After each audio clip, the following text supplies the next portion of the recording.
Welcome in Sports Talk at the stadium from Clemson's Death Valley, where this afternoon the Tigers had an easy day of it, dispatching South Carolina State 59-0. It was every bit as easy as the final score indicates.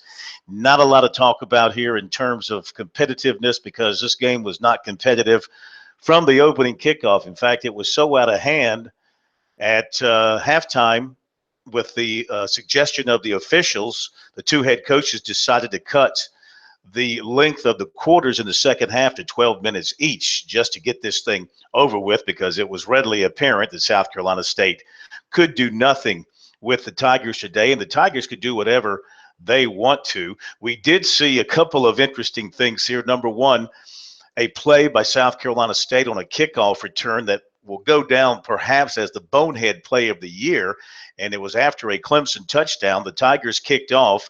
The State return man caught the ball in the end zone, but he did not take a knee. He just flipped the ball over towards the official, who, of course, let it fall to the ground. It's a fumble.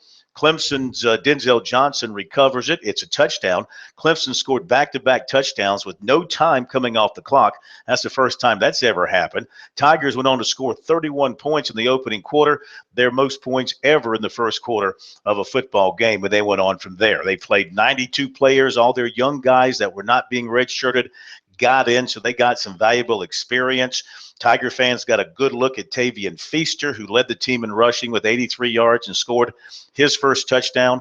They saw Deshaun Watson kind of get his touch back, 12 of 15 throwing the football, 3 touchdowns. They saw Ray McCloud do some good things. So from the standpoint of a little bit better execution and some highlight plays, the Tigers had plenty of that. The defense only gave up about 100 yards the entire game, and, of course, they recorded a shutout, so they saw some good things there.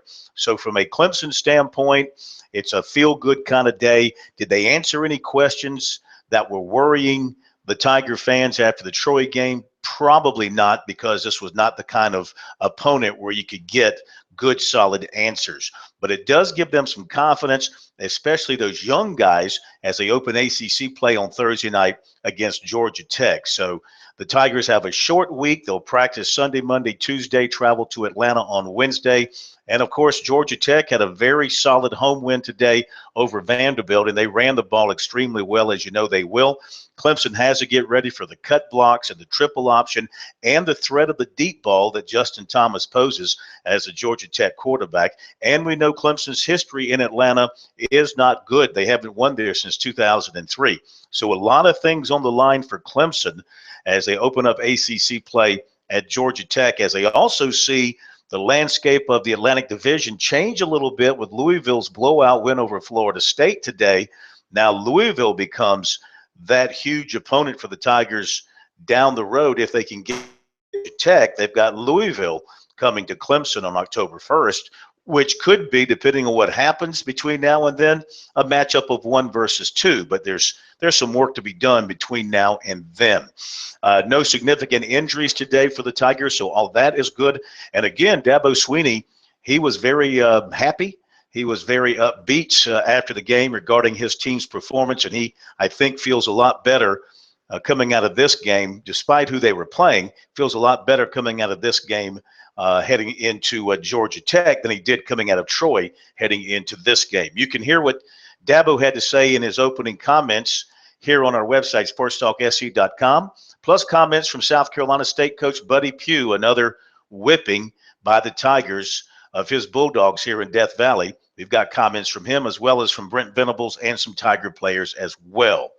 Feel free to leave your comments on the website or call the garbage line and leave your comments there. We'll have Dabo Swinney's conference call for you tomorrow afternoon. It'll be at 5 o'clock. That's an earlier time than normal. We'll have that for you tomorrow afternoon, and we will talk with you and recap everything on Sports Talk on Monday night. Thanks for joining us, Sports Talk at the stadium here from Death Valley.